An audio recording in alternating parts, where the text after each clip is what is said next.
Boa noite, a paz, tudo bem, irmãos? Glória a Deus. Abra sua Bíblia aí hoje em Mateus capítulo 19. Hoje nós vamos falar sobre mulheres de Deus e casamentos.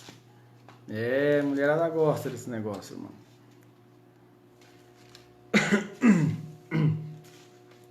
Mateus 19, versículo 5, diz assim: E disse, portanto, deixará o homem pai e mãe e se unirá à sua mulher, e os dois serão uma só carne. Assim não são mais dois, mas só uma carne. Portanto, o que Deus ajuntou, não separe o homem. Amém? Amém. Até aqui. Hoje, tendo em vista, até porque está chegando o Dia das Mulheres aí, né? Semana que vem, dia 8 de março, né? Geralmente. Vai cair que dia? Você sabe? Domingo. Eu quis trazer essa palavra hoje, porque a semana que vem a gente vai falar da festa do Purim. Importantíssima. Fique atento, participe, que vai ser realmente algo tremendo, essa festa do Purim. Mas hoje eu queria falar sobre isso, queria falar sobre mulheres de Deus, evangelistas, casamentos, como pode melhorar e como pode escolher e tudo mais. Lendo esse texto aqui, Jesus estava falando a respeito de divórcio, de algumas coisas que a gente já sabe. E o que ele uniu, o que Deus uniu, o homem não separe. Eu queria falar duas palavras proféticas que tem para esse ano, da profeta Ana Mendes Ferrer. Ela falou: eu vejo casamentos, pessoas solteiras que não encontraram seu parceiro, os encontrarão. Vejo anjos descendo para quebrar o jugo do celibato e da solidão. Eu vejo muros caindo ao redor de homens e mulheres que os impediam de se casar. Algumas dessas barreiras são pessoas erradas que não precisariam estar em suas vidas. E do profeta Rony Chaves, ele falou assim: a mulher evangelista será o grande sinal dos tempos do ano de 2020, né? Deus usará poderosamente para ganhar almas para o reino. Amém? Amém. E eu queria começar falando de mulheres evangelistas, mulheres pregadoras que levam o evangelho. E eu não podia deixar de falar de algumas célebres aqui, né? Então eu vou falar para a gente colocando, a gente vai lendo rapidinho e eu vou pontuando para vocês verem como que existem mulheres evangelistas na Bíblia, na história e tudo mais. Então, Lucas capítulo 2, vou pegar dois livros aí para frente. Lucas 2 diz o seguinte, no versículo 36. Lucas 2, 36. E estava ali a profetisa Ana, filha de Fanuel, da tribo de Asser. Esta era já avançada em idade e tinha vivido com um marido 7 anos desde a sua virgindade. Era viúva de quase 84 anos e não se afastava do templo, servindo a Deus em jejuns e orações, de dia e de noite. E sobrevindo na mesma hora, ela dava graças a Deus e falava dele a todos os que esperavam a redenção em Jerusalém. Até aqui. Então, começando por evangelistas. Depois eu vou falar das mulheres, de casamento, fique até o final aí, irmão. Primeiro, que tipo de mulher pode ser evangelista? Olha o exemplo dessa mulher que a gente acabou de falar. Ela era uma mulher o quê? De quantos anos? 84 anos. Pregadora, que ficava em jejuns, em orações, não saía do templo, falava dele, de Jesus, para todos ao redor em Jerusalém. Então a gente vê que uma mulher evangelista não precisa ser uma jovem, não precisa ser uma adulta, pode ser até uma idosa. Então, Não importa, irmã, você tem 40, 50, 60, 70 e até 80 anos. Tudo é possível, certo? Você vê que Deus usava a vida dela de maneira poderosa. Ela era uma pessoa viúva, sozinha. E ela não se deixou levar pela amargura, pela tristeza. Minha vida é isso, estou sozinha. Não. Ela foi levar a palavra de Deus às pessoas. E por aí vai. Então, assim, quantas pessoas a gente vê, né, amor? A gente fala 50, 60, 70 anos, começaram a dar uma guinada na vida, né? Ficaram prósperas, realizadas. Então, não ache que a sua vida acabou, irmão. Porque você tem muita lenha para queimar ainda. Até o dia que o Senhor tirar o sopro de vida, a gente tem muita coisa para fazer nessa terra. E aqui é um exemplo dessa mulher. A idade não define a nossa vida e nem o nosso futuro. Amém? Não define. Nós podemos fazer qualquer coisa. Então, mesmo que você já seja uma pessoa adulta ou idosa, não se esqueça, Deus pode te usar poderosamente. Abra sua boca. Fale com ousadia. Busque o Senhor, que Ele vai te usar em nome de Jesus. Amém? Amém. Uma segunda. Nem precisa abrir essa daqui. Essa aqui a gente já conhece meio... Não, abre lá, vai. João capítulo 4, o próximo capítulo. E aí, irmã, vocês acham aí, ó? Fernanda, Iraci, é isso aí. Deus pode te usar. Abra aí em João capítulo 4. Em João capítulo 4, eu diria que essa mulher era uma mulher perdida. A mulher samaritana. Por que ela era perdida? Eu pus aqui, ó. Ela se sentia, depois se você ler lá do versículo 1 ao 30, ela era uma mulher samaritana, se sentia discriminada pela sociedade. Jesus foi falar com ela falou, você falando comigo? Né? Se sentia já discriminada, perdida na sociedade. Se você for ver também, ela, no discorrer do capítulo 4, ela fala que a adoração tinha que ser feita lá no Monte Gerizim e não lá no monte em Jerusalém. Ou seja, ela estava perdida na sua própria vida espiritual, religiosa. Jesus começa a falar com ela, confronta ela, porque ela já tinha tido 5 maridos e o que ela estava também não era marido. Ou seja, era na realização da sua vida conjugal, emocional, perdida também. Enfim, totalmente perdida. E aí, quando ela tem esse encontro com Jesus e ela fica chocada, no capítulo 4, no versículo 28, mostra que ela ficou chocada quando Jesus se declarou que era o Filho de Deus. Versículo 28, deixou, pois, a mulher o seu cântaro e foi à cidade, disse àqueles homens, vinde ver de um homem que me disse tudo quanto tenho feito, porventura não é este o Cristo? Saíram, pois, da cidade e foram ter com ele. E aí lá no versículo 39, diz assim... E muitos dos samaritanos daquela cidade creram nele pela palavra da mulher, que testificou e disse-me tudo quanto tenho feito. Indo, pois, ter com ele os samaritanos, rogaram-lhe que ficassem com eles, e ele ficou 2 dias. E muitos mais creram nele por causa da sua palavra. E diziam àquela mulher, já não é pelo que disseste que nós cremos, porque nós mesmos o temos ouvido e sabemos que é verdadeiramente o Cristo, o Salvador do mundo. Irmão, você viu? Essa mulher ela estava totalmente perdida. Então a gente falou de um primeiro ponto, de uma mulher idosa, e ela é evangelista. Agora a gente está falando de uma mulher perdida. Essa mulher estava perdida no casamento, na religião, na sociedade. Ela teve um encontro com Cristo. No que ela teve esse encontro com Cristo, a gente vê que a vida dela foi transformada. Ela entrou na cidade começando a falar de Jesus, começando a pregar o evangelho. E muitos daquela cidade creram nela creram no Senhor, por causa do testemunho dela. Então você vê que quando Deus ele quer usar, irmão, não tem como. Quando nós estamos, olha, irmão, grava isso. Quando a gente está só olhando para as situações ruins da nossa vida, a gente fica preso, travado.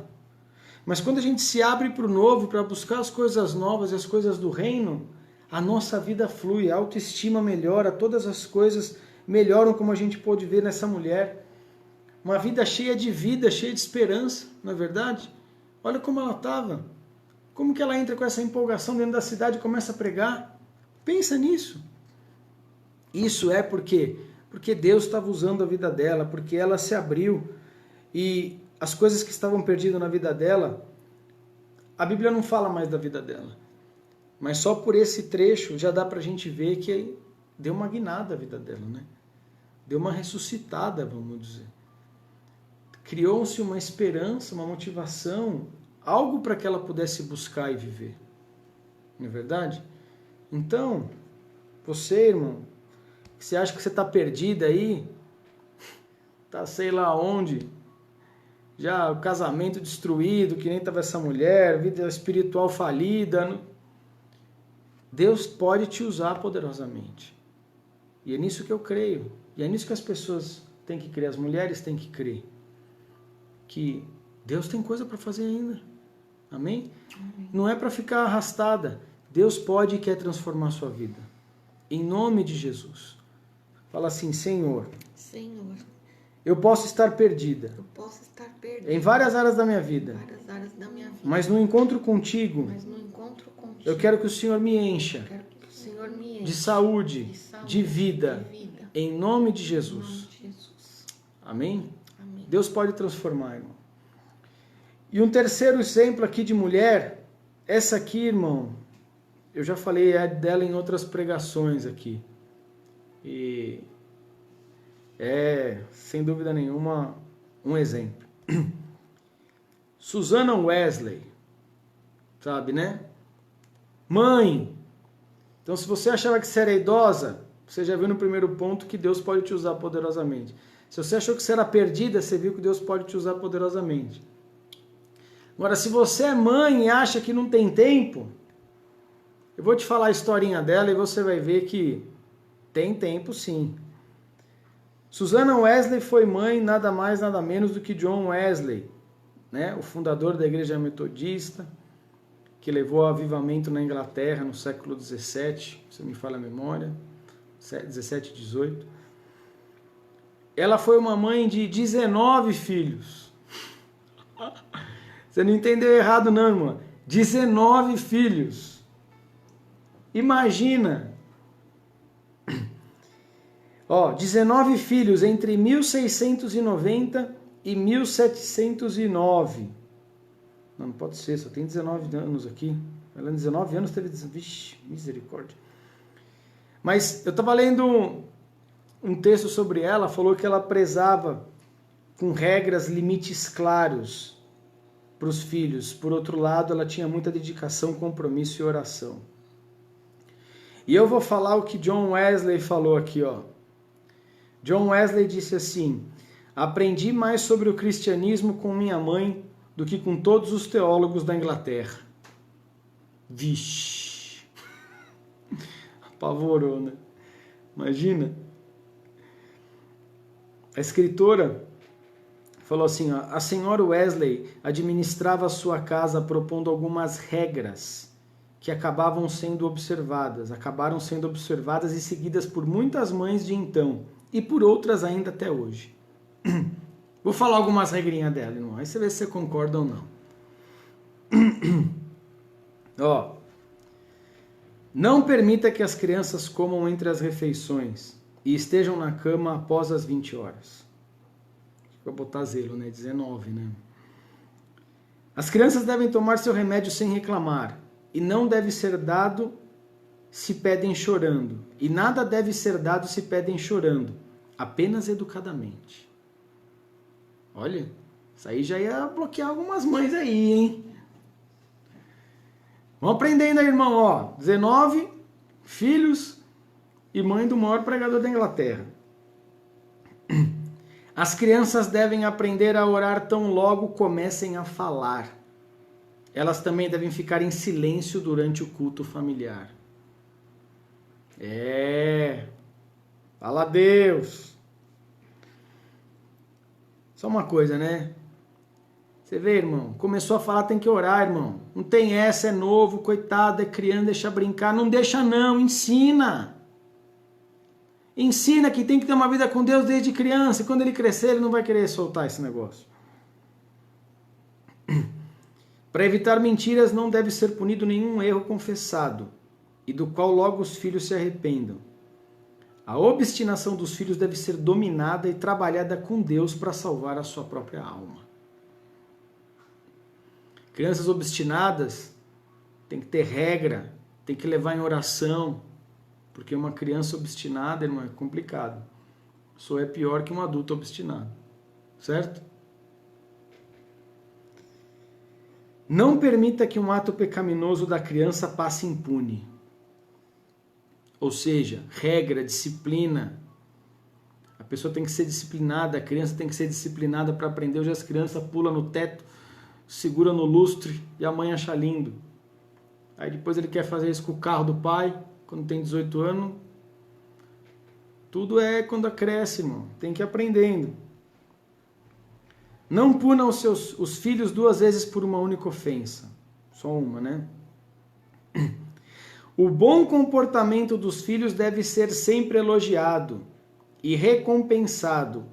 E toda tentativa de agradar, mesmo que pequena, também deve ser elogiada. Então, elogie seus filhos, mesmo que seja uma coisa minúscula. Elogie. Isso faz parte do princípio de educação judaica. Elogie por menor que seja a atitude. As crianças devem preservar o direito de propriedade, mesmo em caso de menor importância. O que é isso, né? É entender o que é de um, o que é de outro. Posse. Não é tudo que é dela. Não é tudo que pode ser dela. Tudo tem regras, tudo tem limites. Certo? Os filhos devem ser ensinados a temer a vara e cumprir com rigor todas as promessas feitas. Não está falando que é para bater com vara, mas está falando que eles têm que aprender a temer a vara, que é uma forma de disciplina bíblica, como diz em Provérbio. Não exijam que uma filha trabalhe antes de aprender a ler bem. Acho que ela quer dar, o mínimo de dignidade. Não sei qual era a cultura há 300 anos atrás, né? Talvez a mulher não tinha nenhuma dignidade, né? Não podia nem, sei lá, né? Porque senão ela ia ficar refém daquele trabalho. Ficar refém do trabalho para sempre, do marido e de quem quer que seja, né? Uhum. Mas você viu, irmãos, eu já acabei aqui. Isso aqui era mais um comentário. Olha quantas coisas dá pra gente meditar nisso. Porque criar 19 não é fácil, certo? Mas ela conseguiu. E com regra e com disciplina, todos foram formados. Sendo que um deles foi um dos maiores pregadores da Inglaterra. E ele falou que ele aprendeu mais com a mãe do que com os próprios teólogos da faculdade. Então é pra gente pensar, irmão. Mulheres, vocês acham que vocês já não dão mais para nada? Não importa se você é idosa, não importa se você, como eu disse aqui, é mãe, não importa se você... Enfim, Deus pode te usar poderosamente. O resto é desculpa. Não permita ser subjugada ou se desvalorizar, porque Deus te valoriza e tudo que você pode fazer. Amém? E para você que quiser saber mais dela, tem um livro, Susannah Wesley e sua influência na vida de John Wesley, que é justamente um livro que fala, acho que, sobre das práticas dela, né? Então seja um evangelista. Nem que para ser esse evangelismo seja dentro da sua própria casa, seja um evangelista. Porque olha o que aconteceu com essa mulher. Possivelmente ela não teve tempo para sair e pregar lá fora. Mas dentro de casa ela pregou, ensinou a orar. E olha o que aconteceu na vida dela.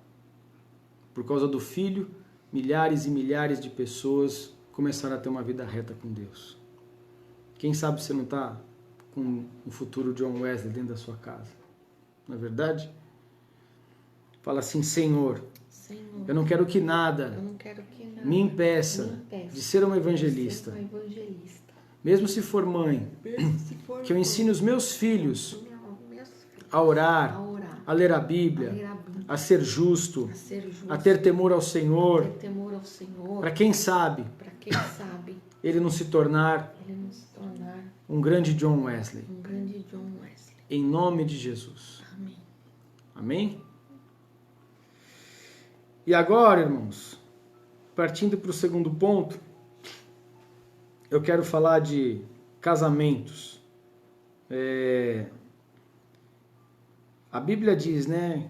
O Senhor diz, aquilo que o homem uniu, Deus uniu, o homem não separe.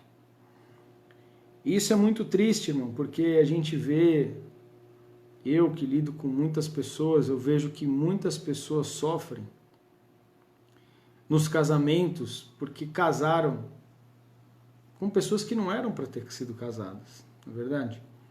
Escolheram errado. Mesmo tendo casado dentro da igreja, muitas escolheram errado, muitas estão sendo espancadas, chicoteadas, humilhadas, e seja lá o que for. Será que foi Deus que uniu mesmo? Então não estou falando que tem que ter divórcio, irmão. Eu só estou falando uma palavra de reflexão, principalmente para aquelas que ainda não se casaram.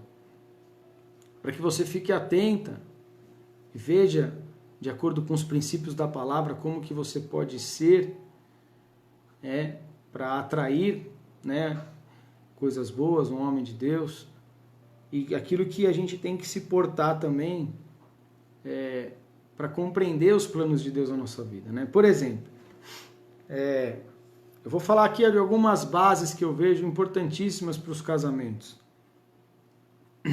Obviamente não se limita a isso, né? Mas esses são muito importantes. Encontre uma pessoa que apoie a sua missão, não é verdade? Marido apoia a esposa, esposa apoia o marido. Cada um tem uma missão nessa terra, todo mundo veio com um propósito, todo mundo veio com algo que o Senhor deseja fazer. Que a pessoa que você escolher, ela possa te ajudar a ir para frente, a não travar os planos de Deus na sua vida. Outra coisa, Deus tem propósitos na vida de muitos casamentos, né? E muitas uniões ocorrem sem ter um propósito. Então uma coisa é o que Deus tem para um e para outro, outra coisa é o que Deus pode fazer com os dois juntos. E isso a gente tem que pôr em relevância também. E é para a gente meditar e pensar o propósito de se unir com uma outra pessoa. Não é só beleza, mas é um propósito por trás. Outro ponto, escolha pelo caráter. Esse, irmão, as coisas estão tão escrachadas hoje em dia, né? Que isso aí não é tão difícil de você perceber, não. Você vê um homem aí totalmente perdido, sem princípios, desrespeitoso, que bate na mãe, e seja lá o que for, o que esse cara vai ter de bom para você? Se o cara bate na mãe, irmão, o que ele vai fazer com a tua vida? O pastor Cláudio Duarte falava isso, né? Escolha uma pessoa que te aproxima de Deus. Você é cheia de Deus, temente ao Senhor, e vai escolher um cara que nem quer saber de Deus, te proíbe de ter uma vida com Deus, trava a tua vida com Deus.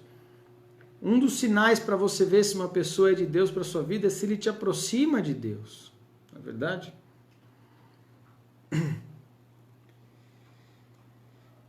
1 Coríntios 7,33, a Bíblia fala, né, de aquele que não está casado, ele dedica o seu tempo ao Senhor, mas quando ele casa, ele vai dedicar o seu tempo ao Senhor e à esposa, vai ter que se dividir. Então, não é também a pessoa casa e só tem tempo para Deus. Não, você tem que ter tempo para sua esposa, para o seu marido. Vocês têm que ter um equilíbrio. Amém? Vocês estão entendendo aí? Tem que ter um equilíbrio, tem que ter uma concordância, tem que ser uma vida equilibrada. Né? Porque se você casou, não é só para você ter uma vida com Deus, você tem que dividir com o seu marido. Mas você também não pode só ter um tempo com o marido, porque senão você se esquece do Senhor. Então a gente tem que procurar exemplos bíblicos dessa maneira. Nós temos que procurar cônjuges dessa maneira, perdão. E agora eu vou dar alguns exemplos bíblicos para que vocês prestem atenção. Eu vou comentar só, irmão, porque senão não vai dar tempo, porque eu separei alguns aqui. Depois você leia aí na tua Bíblia. em Gênesis no capítulo 24, Rebeca. Quem sabe a história de Rebeca aí? Rebeca casou com quem aí? Fala aí, pessoal. Isaac. Rebeca casou com Isaac. Mas como que... Eu vou falar de 2 pontos aqui, em todos os termos. Eu vou falar de coisas que são características que a mulher tem que ter, e vou falar de situações que a mulher tem que estar, vamos dizer assim, atenta, vamos dizer assim, né? Por exemplo, em Gênesis 24, 18 a 21, a Bíblia fala que quando o servo de Abraão foi procurar, ele pediu um sinal. Vocês sabem qual que é o sinal? Sabe? Ele falou, olha, Senhor, a mulher que eu pedi para tomar água e ela me der, essa é a que o Senhor deseja para o meu servo Isaac. Para o meu senhor Isaac. E ela começou, e ela pediu, e assim que ele acabou de orar, ela apareceu. E aí ele pediu e ela deu um copo de água.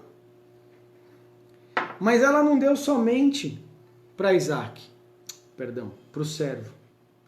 Ela deu para os 10 camelos. Camelo, irmão. Sabe quanto que o camelo bebe, né? É uns trocentos litros. É uns 100 litros aí. Aqueles baldes lá, cabe o quê? Uns 5 litros de água, mais ou menos? Que a gente tem no tanque. Então, por camelo, ela encheu 20 baldes. Mas se tinha 10, foram 200 encheção de balde. E não era na torneira, tinha que descer no poço e puxa. Qual característica de uma mulher de Deus que eu quero que você tenha? Seja esforçada. Seja serva. Certo? Pague o preço. Não seja uma pessoa, uma mulher acomodada. Por causa que ele viu a predisposição daquela mulher, falou, opa, é essa aí. E ao mesmo tempo, o que dá para a gente tirar desse trecho? Esteja atenta. Esteja atenta aos sinais das coisas. Às vezes as mulheres não estão atentas aos sinais. Por quê? Porque no versículo 15 fala, e antes que ele acabasse de falar, já apareceu Rebeca. Nossa, é coincidência isso? Né? De bate pronto? O que esse cara tá aí? Começa a pensar nesses pontos. Aí depois que ele viu ela, explicou toda a situação, ele achou que ela era ela, começou a mostrar aqui, ó, no versículo 30, começou a trazer presente para ela. Opa, o cara nem me conhece, traz presente? Pulseira de ouro e não sei o que lá. E aí depois ela leva para a família e o pai, o irmão, a parentela concorda, fala, não, é isso mesmo, entendemos, esse negócio é sério, é de Deus. E tem a bênção da família. Irmão, a bênção da família, ganhou presente e encontrou com o cara depois que ele pediu um sinal para Deus. Não tem coincidência, irmão. Certo? Esteja atento aos sinais, irmão. Tanto para o lado bom quanto para o lado ruim. Isso eu acho que as mulheres têm que estar mais atentas. Então, isso é muito significativo, é muito importante. E a gente tem que entender essas circunstâncias. Outra coisa que a mulher tem que ser, eu escrevi aqui, ó, eu vou ler aqui, ó, Gênesis 24, 55 a 58. Então disseram seu irmão e sua mãe, de Rebeca, né? Fique a donzela conosco alguns dias, ou pelo menos 10 dias, e depois vai. Aí o servo falou, não me detenhais, porque o Senhor tem me prosperado o meu caminho, deixa-me ir para que eu volte ao meu Senhor. E disseram, chamamos a donzela e perguntamos a ela. Chamaram Rebeca e disseram, você vai com esse varão? Ela falou, eu vou. Então despediram Rebeca, sua irmã, sua ama, o servo de Abraão e os seus varões. E abençoaram Rebeca e foi embora. Rebeca tinha acabado de conhecer aquele homem, vamos dizer assim, né? No máximo tinha 2 dias ali. E ela ia ter que abrir mão, irmão, da sua parentela para viver a promessa do Senhor na sua vida. Certo? Ela ia sair lá da terra dela ia lá para Canaã. Mas aí eu te falo, mas aí era só falar. Irmão, não existe WhatsApp. Certo? Não existe telefone, não existe carta, não existe internet, e-mail, não existe nada. Vai saber lá Deus quando que ela voltou a ver a família. Certo?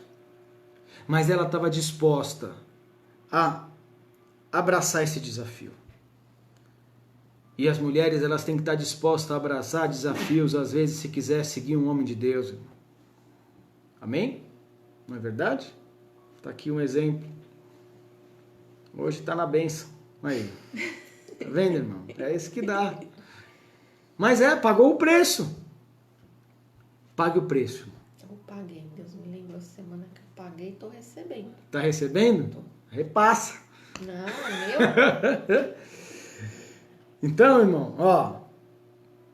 Aquela que estava perdida lá no fim do mundo, casou com o filho da promessa. É assim que Deus age. Amém? A Nana deu risada aqui, ó. Nana, agora é só para ela. Semeei, agora é só dela. Brinca. Então, esse é um exemplo, irmão. Fala assim, eu quero aprender. Eu quero aprender A ser serva. a ser serva. A estar atenta aos sinais. Estar atento aos sinais. E disposta a novos desafios. a novos desafios. Em nome de Jesus. Em nome de Jesus. Mais um ponto. Mais uma mulher. Ruth. Ruth 1,16. Ruth era uma mulher moabita, não era uma mulher de Israel, não era uma judia. E quando ela perdeu o marido, a sogra dela falou, vou voltar para minha terra, vou voltar para Israel. Ela fala, então eu vou com você. Ela, como assim? Você é moabita? Ela falou, o seu Deus é o meu Deus. E foi atrás da sogra. Olha que bênção, irmão. Isso é cura para muitas aí, ó. Tem que ir atrás da sogra. Olha que bênção. Beijo para minha sogra aí. O ponto, ela escolheu o Deus de Israel. Foi isso que ela escolheu. Ela escolheu ser uma mulher de Deus, irmão. Ela podia muito bem falar, teu filho morreu, vou ficar aqui, vou arranjar um moabita aqui, abençoado, tal. Ela falou, eu sou do teu Deus agora. Olha que tremendo isso, não é? Olha que forte isso. E quando ela falou isso, irmão, as coisas começaram, obviamente, a convergir para o lado dela. E eu quero ler um texto aqui, bem rapidinho, para não me alongar. Diz assim, ó, Ruth 2, capítulo 8. Então disse Boaz a Ruth, não ouves, filha minha, não vás a outro campo para colher, nem tampouco passes daqui, porque aqui te ajunta com as minhas moças. Irmão, ela foi lá, porque queria servir o Deus de Israel, e começou a servir num lugar, lá trabalhar num lugar, que ele era um homem de Deus. E ele começou a ver a integridade, a fidelidade daquela mulher. E ele virou e falou assim, filha, não vai procurar nos outros campos, não. Falou, fica aqui no meu campo, faz suas coisinhas aí, trabalha, colhe, faz suas coisas nesse ponto. O homem o que, irmão? Ó, acolhedor, não é? Falando, não, fica aqui, né? Fica aqui debaixo da minha asinha.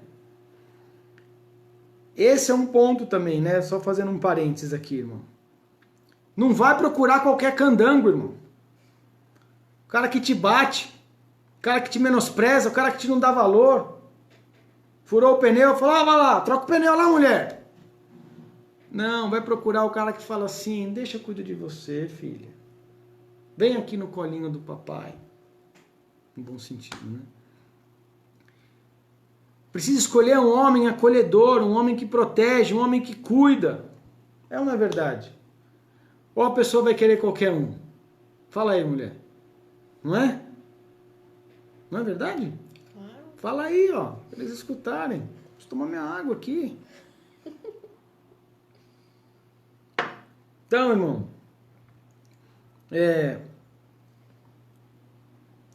procure um homem decente. Não se entregue para qualquer um. Amém? Não se entregue para qualquer um.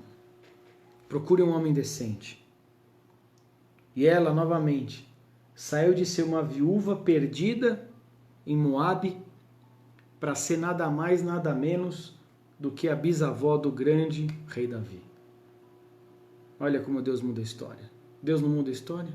Isso é uma história, irmão, de restauração. Isso é para você ver como Deus ele age a partir, seja lá o que for, de viuvez, de destruição, de malignidade. Deus transforma toda a situação. Amém? Olha que importante isso. Terceira mulher. Abra aí sua Bíblia, Atos 18. Atos capítulo 18. Estão entendendo aí, mulherada?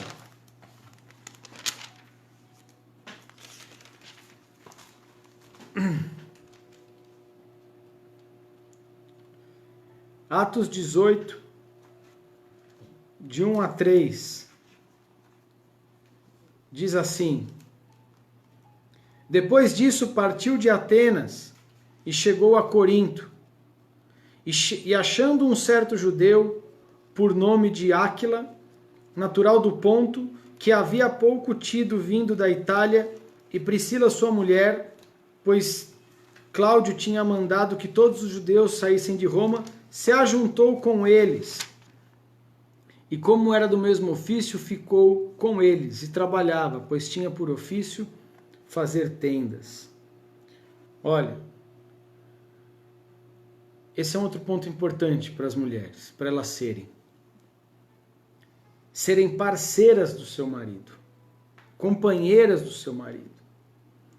Aqui, essa mulher, juntamente com seu marido, né, Priscila, ela trabalhava fazendo tenda junto com o marido. E aí depois Paulo, o apóstolo Paulo, que também era fabricante de tendas, se associou a eles.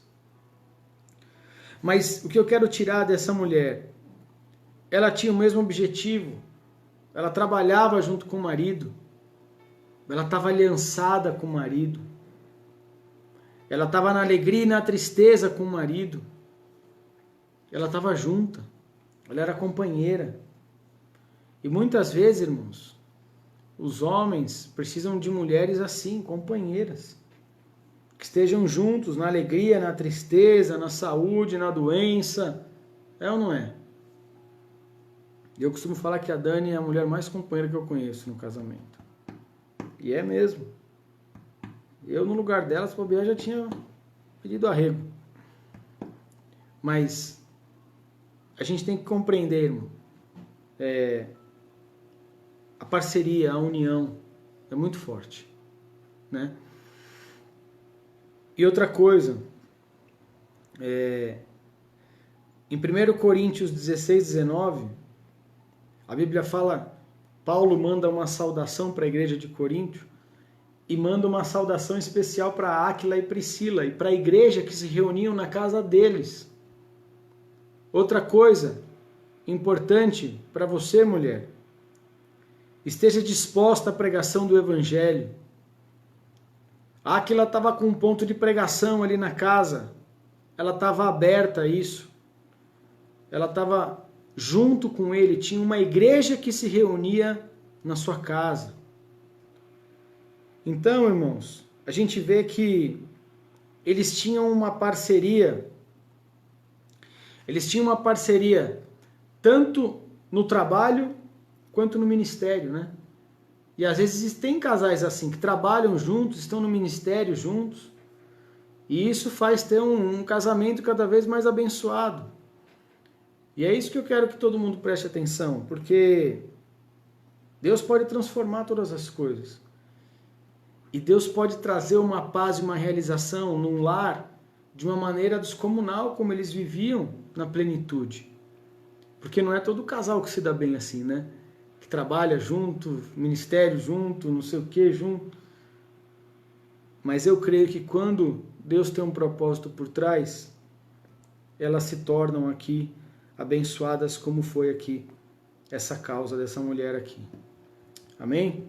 Então seja parceira do seu marido, seja parceira na pregação do Evangelho, ajude, traga a bênção de Deus para sua casa.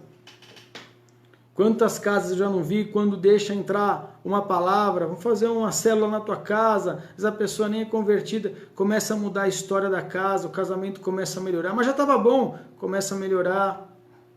Por quê? Porque as coisas vão caminhando de acordo com a vontade de Deus. E o último ponto que eu quero comentar aqui, ó, esse eu quero que vocês abram. Abra aí em Lucas, no capítulo 1, Evangelho de Lucas, no capítulo 1. Evangelho de Lucas, capítulo 1, versículo 5. Diz assim. Diz assim. Presta atenção nisso, irmão. Olha o quanto isso é poderoso. Lucas 1, 5. Existiu no tempo de Herodes, rei da Judéia, um sacerdote chamado Zacarias, da ordem de Abias, e cuja mulher era das filhas de Arão. O nome dela era Isabel. E ambos eram justos perante Deus, vivendo irrepreensivelmente em todos os mandamentos e preceitos do Senhor. E não tinham filhos, porque Isabel era estéril, e ambos avançado em idade. Você viu o que eles eram? Versículo 6. Justos e irrepreensíveis diante de Deus. Olha, irmão, os dois eram. Os dois eram. Uma mulher justa e irrepreensível de Deus e um homem justo e irrepreensível de Deus. O que você acha que Deus pode fazer num casal assim? Não é verdade? Depois você leia aí a continuação dessa história, mas é muito interessante porque o que acontece na vida deles, no versículo 24 e 25, e depois daqueles dias Isabel, sua mulher, concebeu e por 5 meses se ocultou. Assim me fez o Senhor nos dias em que atentou em mim para destruir o meu opróbrio entre os homens. Eu queria terminar falando isso, irmão. E quando eu estava preparando, eu senti muito forte a presença de Deus e eu queria que vocês prestassem atenção. Eles eram um casal de Deus, justos, irrepreensíveis. Zacarias estava no seu turno dentro do templo. E quando ele estava no turno dentro do templo, apareceu um anjo e virou e falou: eu escutei a tua oração, porque você é justo e irrepreensível. E eu vou te falar, você vai ter um filho. Mas minha mulher é estéril, já é idosa. Você vai ter um filho. E também vou te falar, não vai ser um filho qualquer. Ele vai ser grande diante de Deus e dos homens. Que era quem? João Batista. Aquele que Jesus falou, olha, dentre os nascidos na terra, João Batista é o maior. E não sei se vocês prestaram no detalhe desse versículo 25 que Isabel fala. Antes disso, ele ficou meio receoso ainda de acreditar. E ele falou, porque você não acreditou no que eu estou te falando, você vai ficar mudo por um tempo. E ele saiu, ninguém entendia nada. E o que eu quero terminar falando? Aquela mulher, versículo 24, e depois daqueles dias Isabel, sua mulher, concebeu, e por 5 meses ela se ocultou, dizendo, assim me fez o Senhor nos dias em que atentou em mim, para destruir o meu opróbrio entre os homens. Ela estava debaixo de opróbrio. Opróbrio é desgraça, humilhação, provocação, é tudo de ruim. Por ela não ter um filho, ela estava debaixo de tudo isso. Mas porque ela e o marido tinham uma vida no altar com Deus, Deus veio, irmão, e quebrou o opróbrio na vida dela. Quebrou toda a humilhação, quebrou toda a desgraça, quebrou toda a malignidade. Fez ela ter um filho, e o filho dela foi um dos maiores entre os homens. Por causa do quê? Por causa da atitude que ela teve diante do Senhor. O que eu quero dizer, que eu senti forte a presença de Deus. Se você tem uma vida no altar, irmão, Deus pode ser tarde, Deus pode quebrar toda a humilhação na sua vida. Toda a humilhação que as pessoas ainda tiram sarro de você, desgraça, te amaldiçoam. Deus pode quebrar toda a humilhação na sua vida. Por causa da sua vida com o Senhor, Deus pode transformar isso. Você crê nisso? Você crê nisso, irmão? Deus pode fazer isso. De estéril, ela foi mãe do maior profeta de Israel, daquele que foi o maior entre os homens, segundo o Senhor Jesus Cristo. Isso não é para qualquer um, irmão. Ela era justa, ela era irrepreensível. Ela não ficava de fofoca, ela não era uma mulher qualquer. Ela era irrepreensível, não tinha o que falar dela. Deus pode fazer todas as coisas, irmão. Deus pode mudar a história. Seja uma mulher justa, seja uma mulher irrepreensível e se prepare para que você receba o teu milagre. Deus mude a história da sua vida, porque eu creio nisso. Eu profetizo sobre a sua vida. Você que é justa, você que é irrepreensível, Deus pode quebrar todo o opróbrio na sua vida e Deus pode mudar a história da sua vida. Deus pode te dar um filho, Deus pode mudar a história, Deus pode quebrar toda a humilhação que você tem na sua vida por causa de você ser uma pessoa justa e irrepreensível. Se o Senhor fez isso na vida de Isabel, o Senhor pode fazer na sua. Eu declaro sobre a tua vida, em nome de Jesus. Amém? Amém, irmãos? Então, amém. Então, levanta suas mãos. Que o Senhor Jesus Cristo te abençoe e te guarde. Resplandeça o rosto sobre ti, tenha misericórdia de ti e te dê a paz. Vá por uma semana maravilhosa na presença do Senhor teu Deus. Em nome do Pai, do Filho e do Espírito Santo de Deus. Amém. Amém. E só mais um lembrete, irmão. A semana que vem eu vou pregar sobre festa de Purim. Não perca isso. Festa de Purim, ele quebra sentenças de morte e muda a sorte da sua vida. Eu vou te trazer chaves aqui para você praticar isso nesse tempo tão especial. Não perca isso no próximo sábado. Amém? Em nome de Jesus. Beijo, Queca, Nanda, todos aí. Fica com a paz. Beijo.